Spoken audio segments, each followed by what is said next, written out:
the Philadelphia Orchestra will present Mass, a theater piece for singers, players, and dancers on the weekend of May 1st, 2nd, and 3rd of 2015. The Mass is a highly charged composition by Leonard Bernstein, one of the great, maybe the greatest eclectic musicians of the 20th century. Conductor, composer, music educator, and Jewish through to the essential core of his being.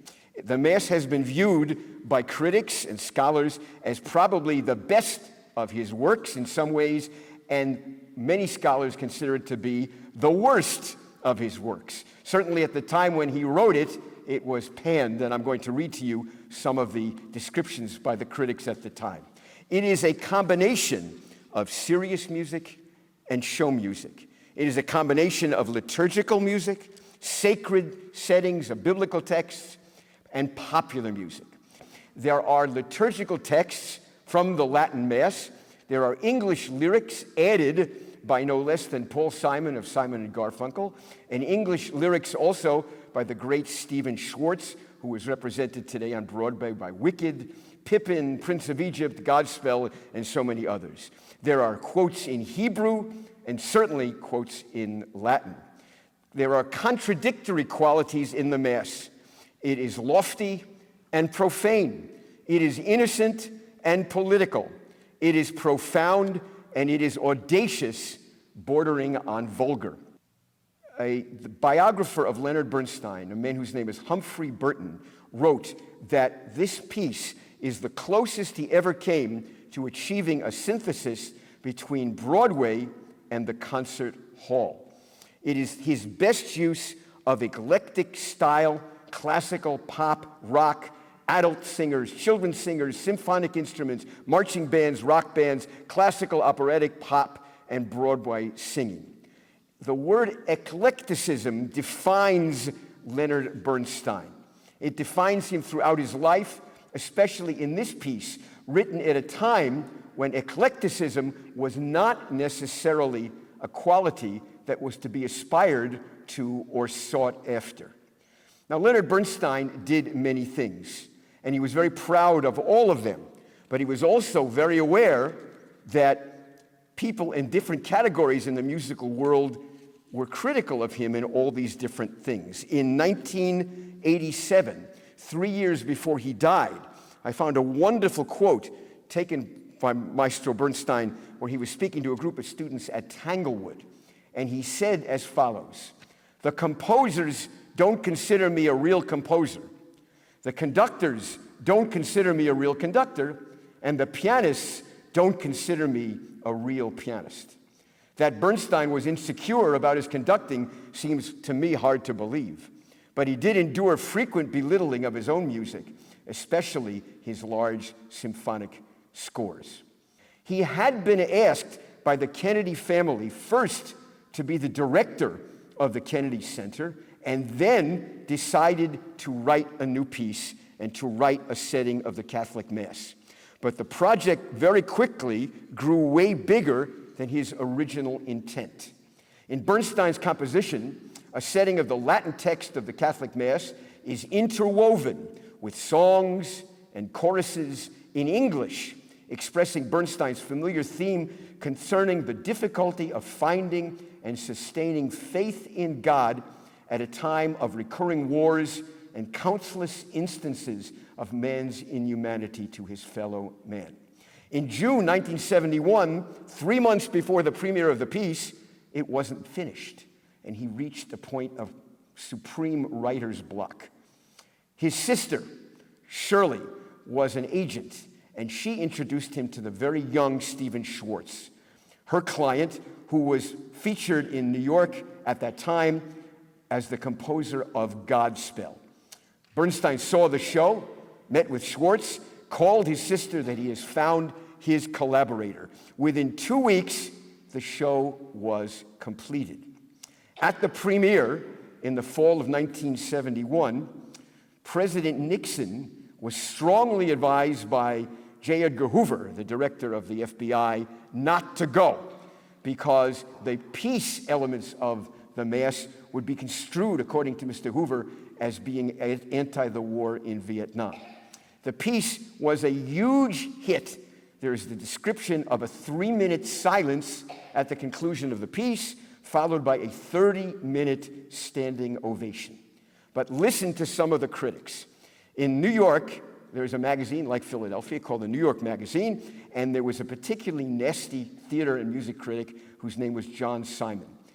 I will just tell you the title of his review, and I remember reading it. He called it Bernstein's Mess. Harold Schoenberg, the music critic of the New York Times, had no admiration for Bernstein's serious music. Quote, "This piece is pretentious and thin. It is pseudo-serious effort at rethinking the Mass that is basically, I think, cheap and vulgar. It is a showbiz Mass, the work of a composer who desperately wants to be with it." And on the Sunday Arts and Leisure section, Mr. Schoenberg said, "A combination of superficiality and pretentiousness, and the greatest melange of styles since the ladies' magazine recipe for steak fried in peanut butter and marshmallow sauce." Robert Kraft called it Mass the Musical. Well, despite all of that, the piece has gone through a cycle of being ignored and discarded and then revived. Let us look at the title of the piece. Mass, a theater piece for singers, players, and dancers. Mass. Now, we know that the word Mass is the main liturgical service for Roman Catholics, consisting of 5 sections. Bernstein did set all these sections to music in a variety of styles. But between these sections are extended lyrics, readings pious and profane, searching and downright nasty, sincere, flippant, and sarcastic. The next phrase, a theater piece. Leonard Bernstein, I believe, wanted to tell a story and teach a lesson. And he also wanted us to know that this work was definitely not for liturgical use, but was instead for concert and theater piece. That's why I think the word Mass is followed by, immediately, a theater piece. His continuing search for religious sincerity and meaning is a thread that runs through most of his works, especially the symphony, the Cottage Symphony, the Third Symphony in particular. He utilizes the words of the Mass and additional poetry and prose by Paul Simon and Stephen Schwartz to tell the story of his search for faith and sincerity. Singers, players, and dancers. Well, there is a huge cast of singers, players, and dancers. The number one singer is a young man who has the title role called the celebrant. He is the person who actually conducts the Mass. He is a baritone. He is on stage in front of the orchestra the entire 2.5+ hours. He is a Catholic priest. He comes on with a t-shirt and dungarees, but during the conduct of the program, he gets more and more adored with equipment, with robes, with costumes of all kinds. There is a formal concert choir, a boys' choir, street singers, instrumentalists, including the pit orchestra, a stage orchestra, a marching band, 2 rock bands, and God knows what else. Now, what I want to spend some more time in right now is the part I feel most strongly about. The Jewish content, the symbols, theology, philosophy, and borrowings, overt and subtle, quotes, biblical and liturgical. Now, the first, I have five Jewish elements that I want to discuss with you. Number one, I want to quote for you from the prophet Micah, one of what are called the minor prophets, and he writes in chapter 6, verse 8, "It has been told thee, O man, what is good, and what the Lord doeth require of thee, only to do justly, and to love mercy, to walk humbly with thy God." That's the end of the quote from Micah. Sincere faith is more essential than empty, complicated rituals that get ever more complicated and more empty of sincerity. That, I think, is number one lesson of the Mass, and the number one lesson that Bernstein derived from his Jewish background. Number two, the dialogue between God and man. Now, the theologian Martin Buber, in his book Torat HaNevi'im, the Torah of the prophets, talks about what he calls the I-thou relationship. God speaks to individual man and woman, and individual man and woman answers God. In Jewish tradition, we have that throughout the Torah and the Bible. Adam, Abraham, Isaac, Jacob, and Joseph, Moshe Rabbeinu. In Yiddish literature, the Kaddish of Rabbi Levi Yitzchak Berditchev, Leonard Bernstein himself in the Kaddish Symphony. And the celebrant in the Mass has this I-thou relationship with God throughout the piece. Musical quotes, biblical quotes, and liturgical quotes. The opening of the Mass is a song called a simple song, and it quotes verbatim from Psalm 121, Esa einai el haharim. I will lift my eyes unto the heavens, from whence cometh my help.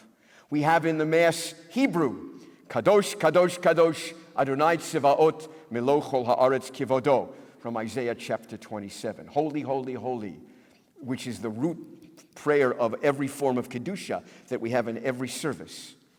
We have the quote, Baruch haba, B'Shem Adonai, from Psalms, which we recite in Hallel. Blessed are you who cometh in God's name.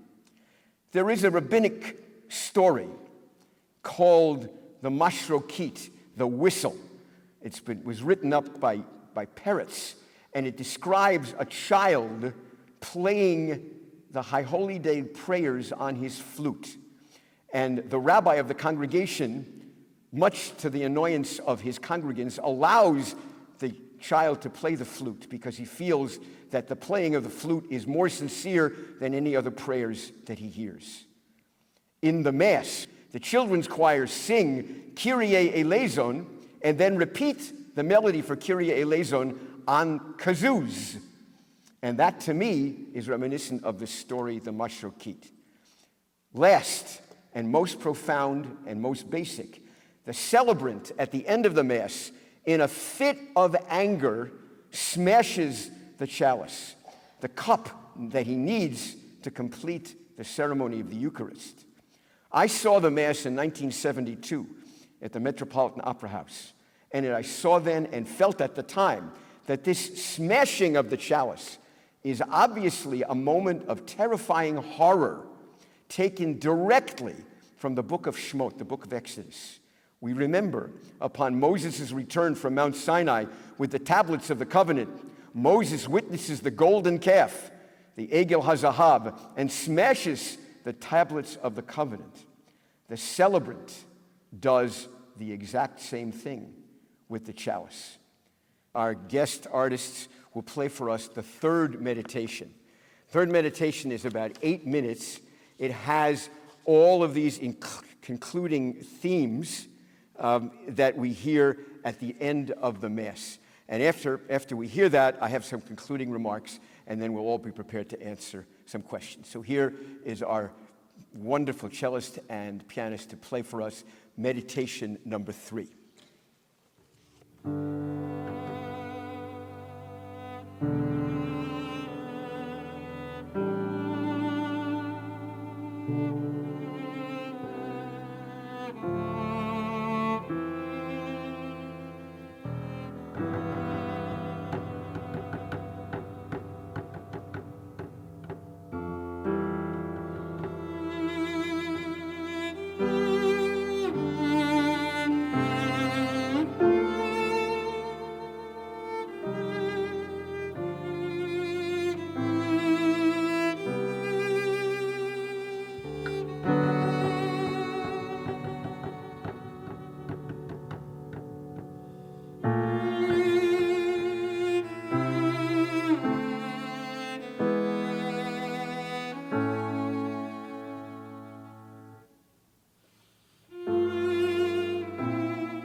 Let's go back and let me conclude with my opening questions. Is this piece a Mass? My answer is no. It's not meant for performing the Mass. The actual ritual process of the Mass is in the Roman Catholic Church. Is it a theater piece? Well, the answer is most definitely yes. Bernstein used the Mass structure to teach his views on God, faith, our behavior, and Maestro Bernstein's definition of true and sincere religious expression. Finally, is it Jewish? Well, that depends on your definition of Jewish music. And I want to bring to your attention two definitions of Jewish music that I always reference. The first was taught to me by Dr. Johanna Spector, who was a professor of Jewish ethnomusicology at the Jewish Theological Seminary. And she said the following. She said that Jewish music is music of, by, and for the Jews. The Mass is definitely of the Jews. It contains Jewish materials. By, well, it's written by a Jew with contributions from two other Jews, from Stephen Schwartz and Paul Simon. Is it for the Jews? Well, the answer is no. The piece is not for Jewish consumption, although Jews can certainly enjoy it and revel in it and learn from it. The second definition is more illuminating. Dr. Neil Levin, who is the artistic director of what's called the Milken Compact Disc Collection of Jewish Music of the 20th Century, Neil says that Jewish music is music derived from the Jewish experience. Maybe we can say that the Mass is derived from the experience of three Jews: Leonard Bernstein, with the help of Stephen Schwartz and Paul Simon, three creative Jewish musical personalities of the late 20th and the beginning of the 21st century. Get your tickets now for the Mass. Jeremy Rothman is right in the back. He can sell you the tickets as we speak. I will be there, and I look forward to joining you. Thank you very, very much.